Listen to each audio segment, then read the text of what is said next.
प्रेम म्हणजे विरघळत जाणं. कधी वास्तवाचं भान येऊन तर कधी स्वतःची स्वतःला कीव येऊन प्रेम म्हणजे विरघळत जाणं. कवी राजू रणवीर यांच्या आभाळ या संग्रहातली ही कविता आहे, प्रेम म्हणजे. नमस्कार, मी अरविंद म्हात्रे ही कविता सादर करतोय. प्रेम म्हणजे विरघळत जाणं, कधी वास्तवाचे भान येऊन तर कधी स्वतःची स्वतःला कीव येऊन. प्रेम म्हणजे धोत्रासारखं इरून जाणं. प्रेम म्हणजे धोत्रासारखं इरून जाणं, इरून सुद्धा टिकून राहणं. प्रेम म्हणजे विरघळत जाणं, प्रेम म्हणजे विरघळत जाणं. ते पुढे म्हणतात, प्रेम म्हणजे जितेपणीच मरून जाणं.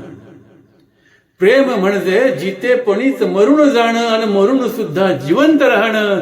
प्रेम म्हणजे विरघळत जाणं, कधी वास्तवाचं भान येऊन तर कधी स्वतःची स्वतःला कीव येऊन. प्रेम म्हणजे विरघळत जाणं, विरघळत जाणं, विरघळत जाणं. थँक्यू.